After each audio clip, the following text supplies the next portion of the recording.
Hello everyone, स्वागत है आपका हमारे चैनल IHMS इंडिया में। और आज का हमारा टॉपिक है BRIT। तो इस वीडियो के अंदर हम बात करने वाले हैं BRIT कोर्स क्या होता है, इस कोर्स को करने के लिए क्या एलिजिबिलिटी होनी चाहिए आपकी, किस तरीके से आप एडमिशन लेते हैं, क्या वर्क रहता है, कहाँ कहाँ वर्क करते हैं और कितना अर्न करते हैं, इस तरीके की सारी इन्फॉर्मेशन हम इस वीडियो में बात करने वाले हैं। लेकिन इस वीडियो को शुरुआत करने से पहले अगर आप हमारे चैनल पर नए हैं या ऑलरेडी आप हमारे चैनल की वीडियोस देखते आ रहे हैं तो आप हमारे चैनल को सब्सक्राइब कर ले, बेल आइकन जरूर दबा दें, बिकॉज यहाँ पे मेडिकल और पैरामेडिकल से रिलेटेड वीडियोस आप तक टाइम टू टाइम पहुंचाते रहते हैं। तो आपका एक सब्सक्राइब हमारे को बहुत ही एक motivation as a fuel work करता है और आप तक और इन्फॉर्मेशन लाने की इच्छा शक्ति को हमारे जगाता है। तो चलिए बिना समय गवाए स्टार्ट करते हैं अपनी वीडियो को।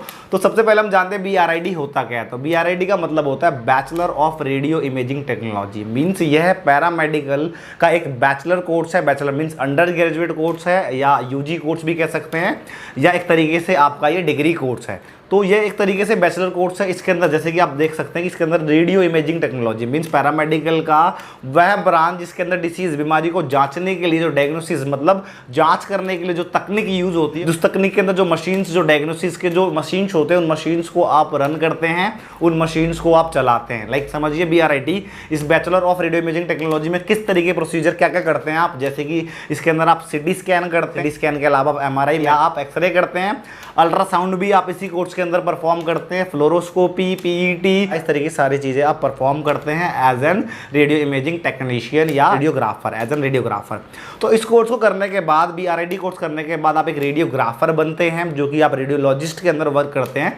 रेडियोलॉजिस्ट मीन्स जिस वो पर्सन होता है जो कि MBBS के बाद MD इन रेडियोलॉजी मीन्स इसी के अंदर स्पेसिफिकली MD करता है, वो रेडियोलॉजिस्ट होता है। और रेडियोलॉजिस्ट के अंडर आप एज अ रेडियोग्राफर वर्क करते हैं बैचलर कोर्स करने के बाद। और ये सारी चीजें मैंने बताया आपका MRI, CT scan, ultrasound, x-ray, fluoroscopy, PET, even angiography. आज के टाइम में एंजियोग्राफी भी जो है वो ऐड कर दिया गया है BRIT के अंदर। तो इस तरीके से सारे टेस्ट, डायग्नोसिस मेथड, ये सारी चीजें आप परफॉर्म करते हैं। इसमें जो भी मशीन्स यूज होती है, जो भी मेथड यूज होता है, सारी चीजें आप परफॉर्म करते हैं। जैसे एक एग्जांपल ले लेते हैं एक्सरे का, तो आप पेशेंट का एक्सरे परफॉर्म करेंगे और एक्सरे के बाद एक्सरे निकालते हैं और अपने रेडियोलॉजिस्ट को हैंड ओवर करते हैं और वो रिपोर्ट तैयार करता है। ऐसे ही MRI, CT स्कैन में भी होता है। MRI, CT स्कैन आप पेशेंट का परफॉर्म करते हैं और अपने जो भी रिपोर्ट्स होते हैं वो सारे आप अपने रेडियोलॉजिस्ट को भेजते हैं और रेडियोलॉजिस्ट जो होता है एक रिपोर्ट तैयार करके पेशेंट को देता है। अब हम बात करते हैं इस कोर्स में कैसे एडमिशन लेते हैं। तो इस कोर्स को करने के लिए जो आपकी एलिजिबिलिटी वो 12th के अंदर आपके पास साइंस का होना अनिवार्य होता है।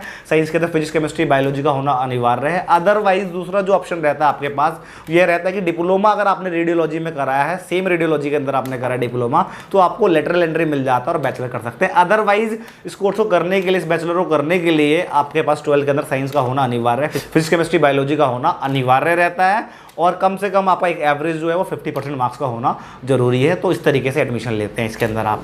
अब हमने एलिजिबिलिटी की बात कर ली, बात करते हैं एडमिशन का प्रोसीजर कैसे रहता है। तो दो तरीके से एडमिशन इसके अंदर भी होता है, एक में डायरेक्ट एडमिशन होता है, दूसरा एंट्रेंस के थ्रू होता है। एंट्रेंस के लिए आप एक सेंट्रल लेवल पे एंट्रेंस होता है, जो यूनिवर्सिटीज होती है जैसे CUT, एम्स, ये अपनी जो यूनिवर्सिटीज होती है ये अपना एग्जाम पैरामेडिकल का खुद करवाती है। अदरवाइज स्टेट के अंदर आप अलग अलग जो यूनिवर्सिटी है, कॉलेज है, वो अपना एग्जाम कराती है, तो एंट्रेंस के थ्रू भी आप एडमिशन ले सकते हैं।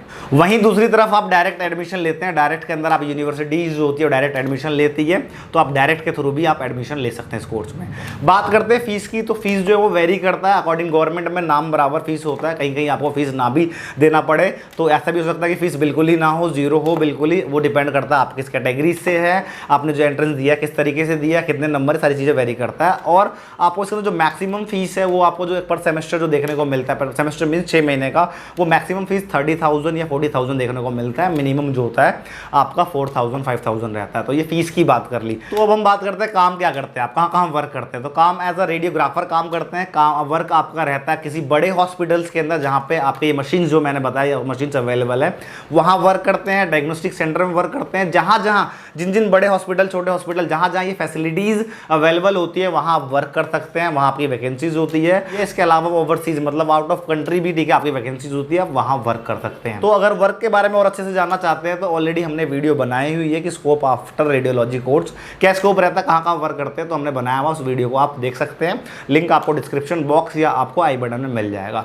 अब हम बात करते हैं अर्निंग क्या रहती है। तो अर्निंग इसके अंदर अगर आप बैचलर वाला कोर्स कर रहे हैं तो अर्निंग इसके अंदर आपकी 20,000 से आपकी सैलरी स्टार्ट होती है। जैसे जैसे आपके पास एक्सपीरियंस आता है, किस तरीके के आप ऑर्गेनाइजेशन में काम कर रहे हैं ये भी वेरी करता है। गवर्नमेंट में कर रहे हैं, प्राइवेट में कर रहे हैं, किस तरीके का ऑर्गेनाइजेशन है उस हिसाब से आप इसके अंदर अप टू 80K तक, 80,000 तक आप अर्न कर सकते हैं। हैं, तो इट डिपेंड्स अपॉन यू कि आप किस तरीके से वर्क कर रहे हैं, कितने स्किल्ड है, कहाँ वर्क कर रहे हैं, किस ऑर्गेनाइजेशन में वर्क कर रहे हैं, उस हिसाब से आप काफ़ी अच्छा अर्न कर सकते हैं। तो अर्निंग के पॉइंट ऑफ व्यू से भी काफ़ी बेस्ट ये कोर्स माना जाता है।